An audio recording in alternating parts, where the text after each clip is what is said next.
पार्थाय प्रतिबोधितं भगवता नारायणेन स्वयं व्यासेन ग्रथितं पुराणमुनिना मध्ये महाभारतम् ध्यानावस्थित तद्गतेन मनसा पश्यन्ति यं योगिनो यस्यान्तं न विदुः सुरासुरगणा देवाय तस्मै नमः।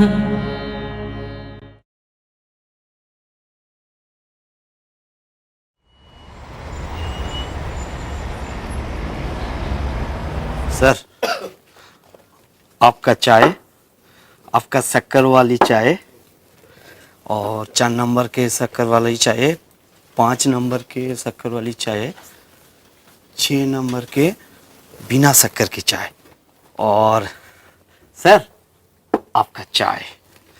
और उधर जाके इधर बोला, ए राजू। हाँ सर। ये क्या है भाई? क्या? 4 इंच गिलास, उसमें 1 इंच चाय कम, ऊपर से शक्कर भी नहीं है। अरे भाई, मैं रोज टाइम पे आता हूँ, टाइम पे जाता हूँ, कभी काम चोरी नहीं करता, मेरे साथ ऐसा क्यों? सॉरी सर, गलती हो गई। घोष बाबू का बिना शक्कर की चाय आपको दे दी। बिना शक्कर की चाय दी, उसमें चाय कम, ऑफिस से तनख्वाह मिला, उसे पैसे कम, अब बीवी झगड़ रही है मेरे से। अरे ये लो आपका चाय भाई। क्या बात है भाई, सुबह से दिमाग कितना गर्म क्यों? अरे घोष बाबू, ऐसे काम नहीं होता। मेरी बीवी जानती है इस महीने मेरा तनख्वाह बढ़ा है, इसलिए शॉपिंग का प्लान कर रही थी। फिर लिफाफा खोल के देखा, पैसे काट लिए। बीवी सोच रही है मैंने पैसे छुपा के रखे हैं। रात भर मैं सो नहीं पाया। अरे सभी जगह में ये चक्कर चल रहा है। ये देखिए ना, मेरा बेटा एक कंपनी में कॉन्ट्रैक्ट का काम किया, तो उसको 2 लाख रुपया कॉन्ट्रैक्ट हुआ और पेमेंट के वक्त 2000 रुपया काट लिया। अरे घोष बाबू, कल मेरा एक फिक्स डिपॉजिट मैच्योर किया हुआ है, लेकिन बैंक उसमें 10% कम में मेरा खाता में क्रेडिट किया हुआ है। कल तो मेरे को जाके पूछना पड़ेगा। तभी मैं सोचूं कि बात क्या है। मेरा किराएदार नया कॉन्ट्रैक्ट लेने के बाद इस महीने के भाड़ा से टैक्स के नाम पे 10% काट लिया। जब मैंने पूछा तो बोला TDS काट लिया। और क्या बताए भैया, ये तनख्वाह में तो घर चलाना मुश्किल हो गया, इसीलिए बाहर थोड़ा बहुत कमीशन वर्क करना पड़ता है। ये देखिए ना, 2 दिन पहले एक कंपनी ने कमीशन देते वक्त 10% TDS काट लिया। रुकिए, ताजुब की बात है, रमेश के लिए बैंक सूद के ऊपर से 10% कटा और उसी बैंक में मेरा एक फिक्स डिपॉजिट था, उसके लिए 20% कट लिया। ये कैसे हुआ? हलवा है क्या? ऐसे चलता रहा ना, किसी दिन देखूंगा मैं ही नहीं हूँ, ऊपर वाले ने मेरा ही नाम काट लिया। अरे नहीं, मेरा भी तो इतने देर से कट रहा है। अच्छा एक बात बताइए, ये तनख्वाह में से पैसे काटने का चक्कर क्या है? ये आयकर कानून है। आपकी तनख्वाह के ऊपर सालाना टैक्स का एक एवरेज हिसाब करके हर महीने काटा जाता है। मगर इससे पहले तो TDS नहीं कटा। चूंकि अब तक आप टैक्स के दायरे में नहीं आए थे, इसीलिए। देखिए, जिनकी सालाना इनकम मिनिमम टैक्सेबल इनकम के ऊपर होगी, उनकी इनकम पर ही इनकम टैक्स लॉ की धारा 192 के तहत टैक्स काटा जाता है। अब चूंकि आपकी तनख्वाह बढ़ चुकी है और आपकी सालाना इनकम जो है वो टैक्सेबल हो चुकी है, इसीलिए इस एक्स्ट्रा पैसे पर टैक्स काटा गया है। और सिर्फ इतना ही नहीं, धारा 192(1)(a) के तहत और दूसरी जो टैक्सेबल सहूलियतें हैं, उनके आर्थिक मूल्य पर भी टैक्स काटा जा सकता है, अगर संस्था ने खुद उनके ऊपर टैक्स ना दिया हो तो। यदि कोई नौकरी पेशा व्यक्ति 1 साल के अंतर्गत 1 से अधिक संस्थानों में काम करता है और किसी एक संस्था से प्राप्त वेतन का विवरण अन्य संस्थानों को सूचित करता है, तो TDS काटते समय अन्य संस्थानों से प्राप्त वेतन को हिसाब में लेकर TDS काटना पड़ेगा। यदि कोई एम्प्लॉय अपनी अन्य कमाई का विवरण संस्था को देता है, तो संस्था उस अन्य कमाई को उनके आय में जोड़कर TDS काटने पर बाध्य होगी। याद रखिएगा, हाउस प्रॉपर्टी लॉस को छोड़कर अन्य कोई भी लॉस हिसाब में नहीं जोड़ा जा सकता। धारा 89 के अनुसार अगर कोई नौकरी पेशा रिलीफ चाहता है, तो तो इसको ध्यान में रखते हुए टीडीएस काटा जाएगा। वेतन से काटा गया टीडीएस यदि अधिक या कम है तो उसी साल के अंतर्गत किसी भी महीने से प्राप्त वेतन में वह राशि एडजस्ट होगी। ये तो मैं ऑफिस से इन्फॉर्म कर देना चाहिए ना, खामो घर में झमेला होता है। डेफिनेटली इन्फॉर्म करेंगे। जो व्यक्ति या संस्था आपकी टीडीएस काट रही है उनकी तरफ से आपको एक टीडीएस सर्टिफिकेट मिलेगा। उस टीडीएस सर्टिफिकेट की पूरी डिटेल्स जो है आपकी आईटी रिटर्न में इंक्लूड होगी और फिर आपकी जो टैक्सेबल लायबिलिटी है उसमें ये पैसा एडजस्ट होगा। 10 डिजिट का टैन और टीडीएस का अलग अलग विवरण उचित जगह पर लिखें। प्रत्येक डिडक्टर को टैन के लिए अवश्य अप्लाई करना चाहिए। टैन में 10 डिजिट का अल्फा न्यूमेरिक नंबर होता है। टैन के लिए फॉर्म नंबर 49B में आवेदन कीजिए।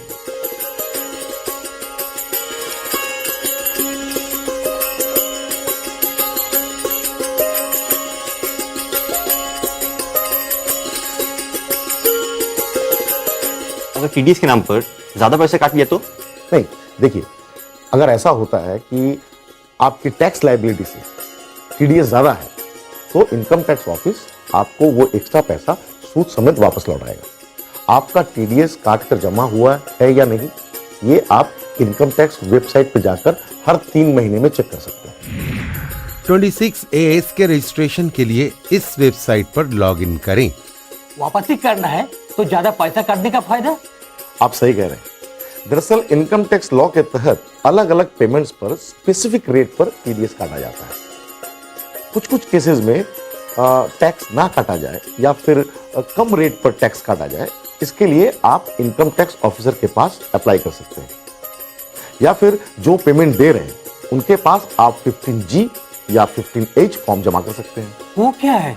अगर आपको लगता है और आप उपयुक्त प्रमाण सहित ये साबित कर सकते हैं कि आपकी टैक्स लायबिलिटी टीडीएस से कम है तो आप इनकम टैक्स लॉ की धारा 197 के तहत फॉर्म नंबर 13 में आपके इनकम टैक्स ऑफिसर के पास अप्लाई कर सकते हैं। अच्छा, ये 15G और 15H फॉर्म है क्या? देखिए, अगर आपकी सालाना इनकम मिनिमम टैक्सेबल लिमिट से नीचे है तो फिर टीडीएस ना काटने के लिए 15G फॉर्म या अगर आप सीनियर सिटीजन हैं तो उसके लिए 15H फॉर्म जो आपको पेमेंट दे रहे हैं उनके पास आप जमा कर सकते हैं। अच्छा, एक बात बताइए, एक ही पेमेंट का ऊपर अलग अलग परसेंटेज का टीडीएस काटा जाता है? नहीं, ऐसा नहीं है। देखिए, अलग अलग पेमेंट्स के ऊपर अलग अलग रेट्स पर टीडीएस काटा जाता है, लेकिन एक ही तरीके के पेमेंट के ऊपर टीडीएस काटने का रेट फिक्स है।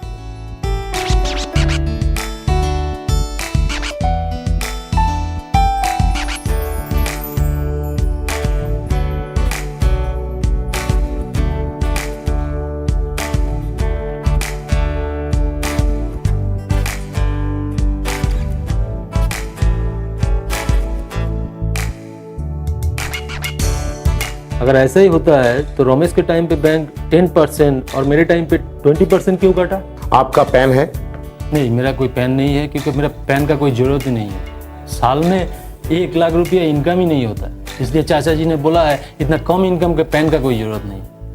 देखिए, इनकम टैक्स लॉ की धारा 206AA के तहत अगर आपका पैन नहीं है तो ज्यादा रेट पर आपसे टीडीएस काटा जाएगा। किसी स्पेसिफिक पेमेंट के ऊपर कानून के अनुसार उस समय की टीडीएस की रेट या फिर 20%, जो रेट ज्यादा होगी उस रेट पर टीडीएस काटा जाएगा। आपका चूंकि पैन है नहीं, इसीलिए 20% रेट पर आपसे टीडीएस काटा गया है। आपको अगर कोई पैसा मिलता है उससे भी टीडीएस काटा जाता है? अगर कोई मुझे एक साल में 30,000 रुपए से ज्यादा पेमेंट करता है तो 10% के हिसाब से टीडीएस काट लेता है। इससे मुझे फायदा क्या होता है? मुझे एडवांस टैक्स कम देना पड़ता है। नतीजा, पूरे साल मैं बेफिक्र रहता हूं और खुश भी रहता हूं। वाह! केवल तनख्वाह ही नहीं, विभिन्न प्रकार के पेमेंट और क्रेडिट के ऊपर भी टीडीएस काटा जाता है। भारत सरकार या राज्य सरकार द्वारा निर्धारित स्कीम या बॉन्ड के अलावा किसी अन्य सिक्योरिटी से प्राप्त सूद पर 10% टीडीएस काटने का प्रावधान है। इंडिविजुअल या एचयूएफ के अलावा यदि कोई भी अमानत पर निर्धारित राशि के ऊपर सूद प्रदान करता है तब 10% के हिसाब से टीडीएस काटने का प्रावधान है। सूद की सीमा बैंक के लिए 10,000 रुपए और अन्य क्षेत्रों में 5,000 रुपए है। स्वतंत्र व्यक्ति अथवा एचयूएफ का सालाना लेन देन 60 लाख रुपए से अधिक होने पर उसे भी टीडीएस काटकर सूद देना पड़ेगा। लेकिन यदि यह सूद निम्नलिखित व्यक्ति या प्रतिष्ठान को प्रदेय है तो टीडीएस काटने की कोई जरूरत नहीं है।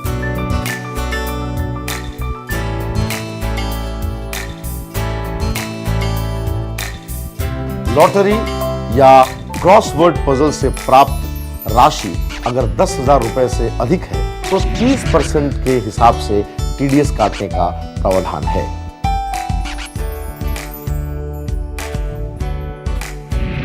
यदि इनाम या लॉटरी कैश में ना होकर सामान या कुछ कैश में और बाकी सामान के रूप में दी जाती है और टीडीएस काटने के लिए समुचित कैश ना हो तो उस स्थिति में इनाम देने से पहले इनाम देने वाला व्यक्ति सुनिश्चित करेगा कि उस इनाम या लॉटरी पे टैक्स भर दिया गया है। घुड़दौड़ या जुए से प्राप्त राशि यदि 5,000 रुपए से अधिक है तो 30% के हिसाब से टीडीएस काटने का प्रावधान है। कोई इंडिविजुअल या एचयूएफ जिनका बिजनेस टर्नओवर सालाना 60 लाख रुपए से अधिक है या फिर दूसरा कोई व्यक्ति या संस्था किसी भी कॉन्ट्रैक्टर को एक मुश्त 30,000 रुपए से ज्यादा या सालाना 75,000 रुपए से ज्यादा की पेमेंट करता है तो स्पेसिफिक रेट पर टीडीएस काटने का प्रावधान है। कॉन्ट्रैक्टर यदि स्वतंत्र व्यक्ति अथवा एचयूएफ है तो 1% के हिसाब से और अन्य क्षेत्रों में 2% के हिसाब से टीडीएस काटा जाएगा। कोई भी ट्रांसपोर्टर अगर अपना पैन जमा देता है तो ट्रांसपोर्टेशन पेमेंट के वक्त टीडीएस नहीं काटा जाएगा। ऐसे मामलों में ट्रांसपोर्टेशन चार्जेस देने वाले व्यक्ति को निर्दिष्ट फॉर्म निर्दिष्ट समय के अंदर ट्रांसपोर्टर के पूरे विवरण सहित आयकर अधिकारी के पास जमा करना होगा। यहाँ उल्लेख योग्य बात यह है कि विज्ञापन, प्रचार, रेल के अलावा अन्य ट्रांसपोर्टेशन, कैटरिंग इत्यादि इस धारा के अंतर्गत कार्य की सूची में शामिल होते हैं। बीमा कमीशन सालाना 20,000 रुपए से अधिक होने पर 10% के हिसाब से टीडीएस काटा जाएगा। किसी भी विदेशी खिलाड़ी को पारिश्रमिक देते वक्त 10% टीडीएस काटने का प्रावधान है। नेशनल सेविंग स्कीम के पेमेंट की राशि 2,500 रुपए से अधिक होने पर 20% के हिसाब से टीडीएस काटा जाएगा। यदि यह पेमेंट किसी इन्वेस्टर के उत्तराधिकारी को दी जाती है तो टीडीएस नहीं काटा जाएगा। यूनिट ट्रस्ट ऑफ इंडिया के किसी म्यूचुअल फंड के दोबारा खरीद पर 20% के हिसाब से टीडीएस काटा जाएगा। लॉटरी टिकट विक्रेता को कमीशन या अन्य पेमेंट करते वक्त 10% के हिसाब से टीडीएस काटने का प्रावधान है। सेक्शन 194H किसी स्वतंत्र व्यक्ति अथवा एचयूएफ का सालाना लेन देन 60 लाख रुपए से अधिक है या दूसरा कोई व्यक्ति या फिर संस्था यदि उसी फाइनेंशियल ईयर में दलाली अथवा कमीशन के रूप में 5,000 रुपए से अधिक प्रदान करती है तो 10% के हिसाब से टीडीएस काट कर देना पड़ेगा। लेकिन बीएसएनएल या एमटीएनएल के पीसीओ मालिकों के मामले में टीडीएस नहीं काटा जाएगा। कोई इंडिविजुअल या एचयूएफ जिनका बिजनेस टर्नओवर सालाना 60 लाख रुपए से अधिक है या फिर कोई संस्था जो सालाना 1,80,000 रुपए से अधिक भाड़ा प्रदान करती है तो इस भाड़े पर 10% के हिसाब से टीडीएस काटने का प्रावधान है।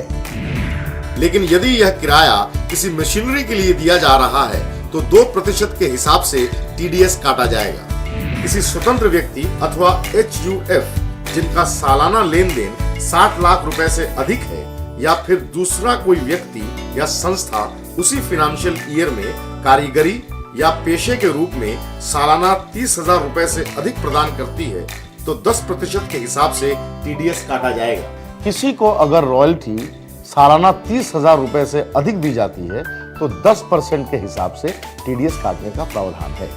यदि कोई व्यक्ति किसी कानून के तहत कृषि योग्य जमीन को छोड़कर किसी अन्य अचल संपत्ति का अनिवार्य अधिग्रहण करता है तो इस एवज में देने वाली राशि या कंपनसेशन 1 लाख रुपए से अधिक होने पर 10% के हिसाब से टीडीएस काटने का प्रावधान है। और एक बात ध्यान रखिए, टैक्स केवल पेमेंट देते वक्त ही नहीं काटा जाता, कभी कभी ऐसा भी होता है कि पेमेंट लेते वक्त टैक्स काट लिया जाता है।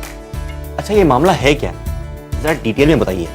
इनकम टैक्स लॉ की धारा 206C के अनुसार आप कमर्शियल पर्पस के लिए कोई भी फॉरेस्ट प्रोडक्ट जब खरीदते हैं, जैसे कि मान लीजिए लकड़ी, मधु या बीड़ी का पत्ता जिससे बीड़ी बनाते हैं, कोई मिनरल या स्क्रैप, जब भी आप खरीदते हैं तो आपके द्वारा चुकाई गई कीमत के ऊपर विक्रेता जो है एक स्पेसिफिक रेट पर टैक्स काटकर सरकार के खजाने में जमा करेगा।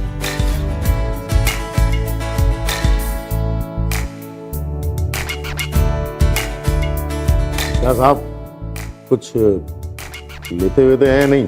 क्यों, यहाँ पर भी इनकम टैक्स का कोई कानून लागू होता है? नहीं नहीं नहीं, आपके लिए नहीं, आपके लिए।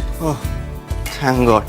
अब कमर्शियल ह्यूमन कंजम्पशन के लिए जो अल्कोहल खरीदा जाता है, उस अल्कोहल की चुकाई गई कीमत पर टैक्स काटने का कानून है। देखिए ये कलर थोड़ा सा लाइट, इसको ऊपर में देख देना, इसको ऊपर में देखिए। अब ये टेबल है ना, इसको थोड़ा good morning. Good morning, sit down sit down. Thank you. देखिए इसको आप जितना जल्दी से कर। हाँ ठीक। जी बताइए, क्यों बुलाया मुझे? That is a problem. वो प्रॉब्लम आपको सॉल्व करना होगा। कल 7 तारीख टीडीएस जमा करने का लास्ट डेट। इधर मेरा अकाउंटेंट बुखार में पड़ा है, क्या किया जाए बोलिए तो? देखिए, इनकम टैक्स लॉ की धारा 2011A के अनुसार within due date TDS काटकर जमा न करने से हर महीने 1.5% के हिसाब से इंटरेस्ट देना पड़ सकता है। और सिर्फ इतना ही नहीं, धारा 221 के अनुसार पेनल्टी भी हो सकती है। अब तो इनकम टैक्स डिपार्टमेंट ने ऑनलाइन में टीडीएस जमा करने की व्यवस्था की है। और सिर्फ इतना ही नहीं, क्वार्टरली स्टेटमेंट भी अब आप ऑनलाइन में जमा कर सकते हैं। वो कैसे बोलिए तो? देखिए, डिजिटल सिग्नेचर की सुविधा लेने पर आप घर में बैठे बैठे इलेक्ट्रॉनिकली स्टेटमेंट फाइल कर सकते हैं, अथवा आप स्टेटमेंट तैयार करके TIN-FC के माध्यम से स्टेटमेंट जमा कर सकते हैं। ई पेमेंट के समय टैन, असेसमेंट ईयर एवं नेचर ऑफ पेमेंट ठीक ठीक लिखें। चालान 281 नंबर के चालान में TDS या TCS जमा करें। विभिन्न प्रकार के TDS जमा हेतु 281 नंबर चालान की अलग अलग प्रतियां व्यवहार करें। उचित फॉर्म नंबर एवं टाइप ऑफ स्टेटमेंट निर्धारित करें। डिडक्टर का विवरण लिखते समय टैन, असेसमेंट ईयर, स्टेटस एवं नाम पता अवश्य लिखें। डिडक्टी का विवरण लिखते समय चालान, सीरियल नंबर और सही पैन नंबर अवश्य लिखें। ETDS या TCS स्टेटमेंट तैयारी करने के बाद वैलिडेशन करें। ऑनलाइन लॉग करके चालान स्टेटस और स्टेटमेंट स्टेटस लगता है। सर, कल 7 तारीख है। पिछले महीने जितने सारे पेमेंट्स पर हमने टीडीएस काटा है, कल तो वो सब जमा करना होगा।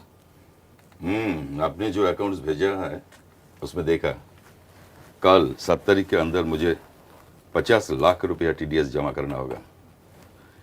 इस समय पर वो रुपया जमा करना मेरे लिए असंभव है। लेकिन सर, ये रुपया तो हमारा नहीं है। हमने भी लेबर पेमेंट, घर भाड़ा, कमीशन देते वक्त टीडीएस काटा है। हम जब ये टीडीएस जमा करेंगे तभी तो वो टैक्स क्रेडिट पाएंगे ना। और नियम अनुसार निर्धारित समय के अंदर हमें ये पैसा सरकारी अकाउंट में जमा करना पड़ता है। अरे वो रुपया क्या अभी तक मैं साथ लेकर बैठा हूँ? सब बिजनेस में लगा दिया है। लेकिन सर, जिनका हमने टीडीएस काटा है वो तो चुप बैठेंगे नहीं। वो टीडीएस सर्टिफिकेट मांगेंगे और नहीं देने पर वो आयकर विभाग में कंप्लेंट भी कर सकते हैं। और इस मामले में आयकर दफ्तर का कानून बहुत ही सख्त है। सेक्शन 48IA के अनुसार टीडीएस काट कर यदि कोई निर्धारित समय पर जमा नहीं देता है या टीडीएस नहीं काटता है तो वो पूरे खर्च पर टैक्स देना पड़ता है और साथ साथ इंटरेस्ट, पेनल्टी सब लगता है सर। और डिमांड पेमेंट ना होने पर फौजदारी का मामला भी हो सकता है। आप किससे वेतन लेती है? मुझसे या आयकर दफ्तर से? तब से उन्हीं के बारे में बोले जा रही हो। अरे इतना बड़ा देश, लाख लाख कंपनियां बिजनेस कर रही है, इसमें से आयकर दफ्तर ढूंढ कर निकालेंगे कौन कंपनी टीडीएस नहीं जमा किया। अरे बाबा, दूरबीन लेकर ढूंढने से भी नहीं मिलेगा। अब जाइए, तो इस बारे में मत सोचिए, जाइए। Okay sir. अरे ऐसा खेल मेरे बाप दादा लोगों ने बहुत खेला। हाँ। अरे यूं ही पीवी इंडस्ट्रीज फल फूल रही है। हाँ? जितना आसान समझ रहे हैं इस खेल को, दरअसल उतना आसान होगा नहीं। टीडीएस काट कर भी अगर आपने पैसा जमा नहीं किया तो आयकर दफ्तर आपके खिलाफ सख्त कार्रवाई कर सकता है।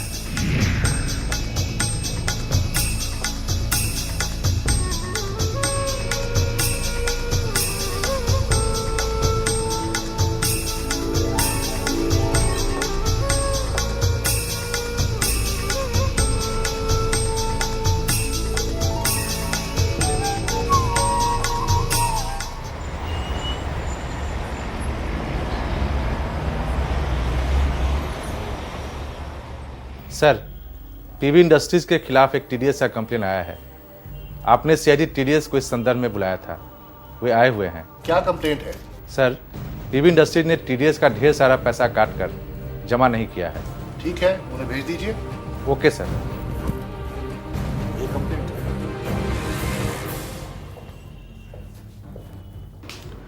Sir, good morning. Good morning Govind Lal, बैठिए। गोविंद लाल, मेरे पास पीवी इंडस्ट्रीज के खिलाफ एक कंप्लेंट आया है।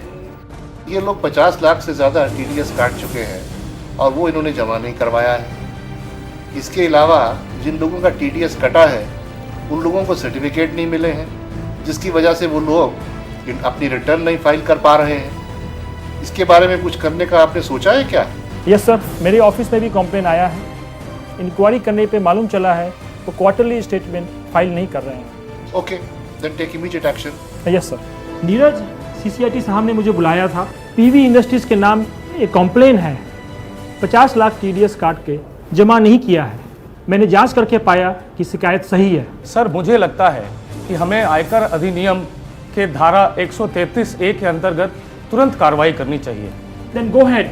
Okay sir, thank you sir. Good morning sir. आओ सपन, बैठो। धन्यवाद सर। फाइल रेडी कर लिए हो?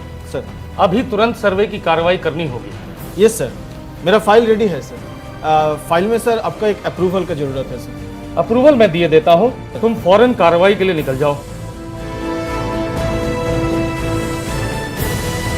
Thank you sir. और हाँ, बेस्ट ऑफ लक। धन्यवाद सर।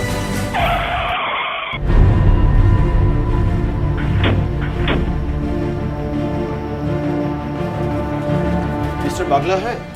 आप लोग कहाँ से आए हैं? कोई बिजनेस के काम के लिए उनके साथ वेट करना चाहते हैं। ठीक है, एक मिनट। हेलो सर, आपसे कोई मिलने आया है। Yes, okay. 3rd फ्लोर पे जाइए। Thank you.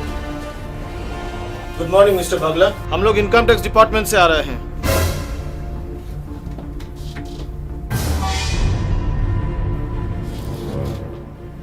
Please sit down. हम लोग बढ़ने नहीं आए मिस्टर बागला, हम लोग टीडीएस से सर्वे करने को आए हैं। कौशिक, मिस्टर बागला को सर्वे ऑथराइजेशन साइन करा लो। यह है हमारा सर्वे ऑथराइजेशन, ठीक तरह से पढ़ के यहाँ साइन कर लीजिए।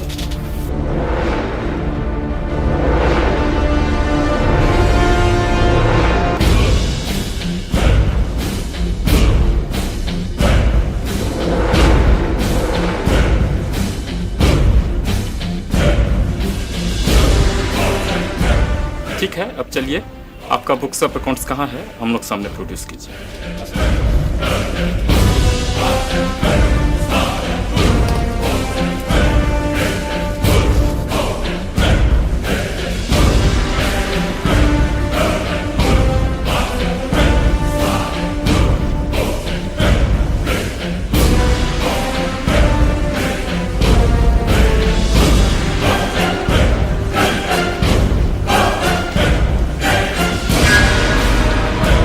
पागला, आप इस साल का और पिछले 3 साल का अकाउंट्स प्रोड्यूस कीजिए। हाँ, मेरा अकाउंट सब कंप्यूटर में मेंटेन होता है। प्लीज कंप्यूटर देख लीजिए। विमल, ग्लास सब ले जाओ।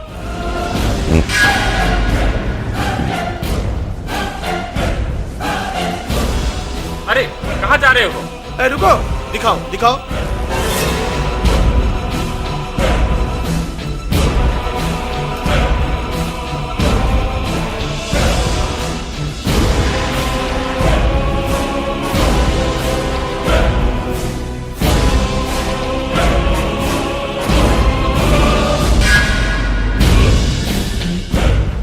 This is it. इसमें लास्ट ईयर जितना टीडीएस काटा गया है उसका पूरा हिसाब है।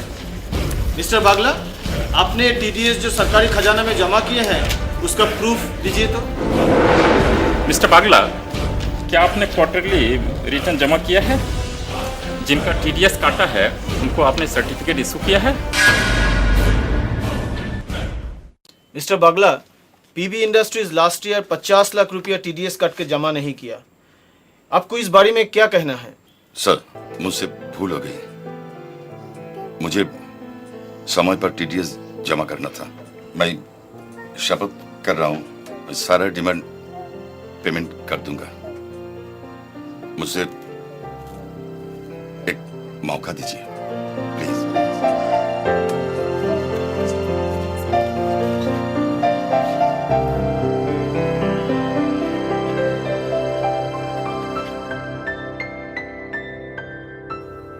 मेरा सत्यानाश हो गया।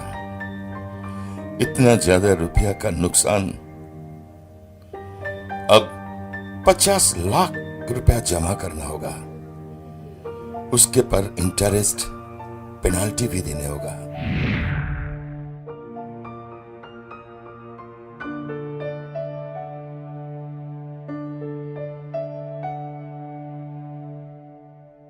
धारा 226/3 के अनुसार आपके बैंक अकाउंट अथवा आपके देनदारों को नोटिस जारी कर टीडीएस की अदायगी की जा सकती है।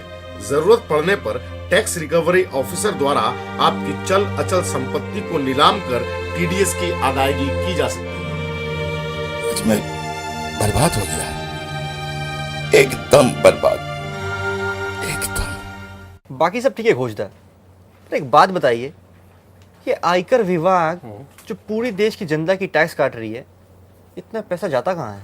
सही बताया। सचमुच इतना पैसा लेके करते क्या है?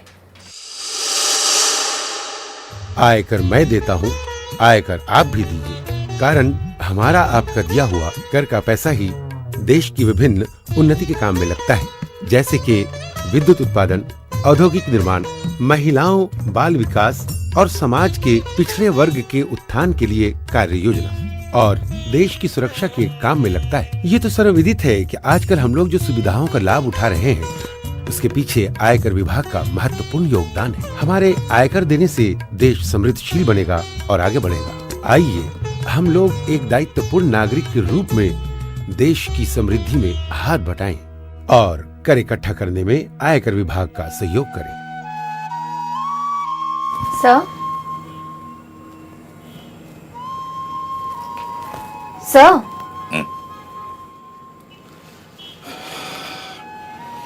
आपने ठीक ही कहा था।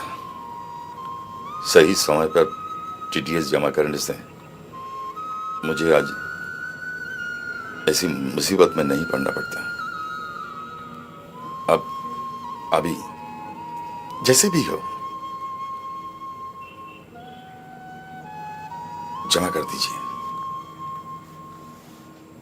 मैं भी समय पर टीडीएस देकर शांति से बिजनेस करना चाहता हूं। ऐसा टेंशन लेकर कोई काम नहीं होता है। अब जल्दी व्यवस्था कीजिए please. Very well sir, thank you. हाँ बोलो।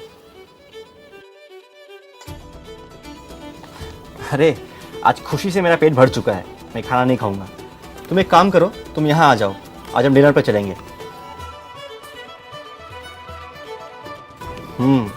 मेरा जो टीडीएस कटा था ना, उसका एक्सेस टैक्स आयकर दफ्तर ने मुझे सूद समेत वापस दिया है। तुम 5 बजे आ जाओ। सर चाय। अरे राजू। हाँ सर। क्या बात है, आज चाय मुंह तक भरा हुआ है? सर पहले तो टीडीएस काटा हुआ था, अभी टीडीएस इंटरेस्ट समेत वापस दे रहा हूँ। चीनी भी ज्यादा है।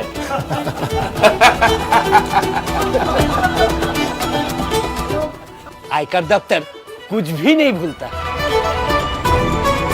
हम ही देश का निर्माण करते हैं, हम ही देश का निर्माण करते हैं। जिस प्रकार जल को हजारों गुना बनाकर पुनः पृथ्वी को प्रदान करने के लिए सूरज पृथ्वी से बूंद बूंद जल ग्रहण करता है, उसी प्रकार सरकार अपने देशवासियों से कर ग्रहण करके उनका सुख, समृद्धि, सुरक्षा आदि के रूप में पुनः प्रदान करती है।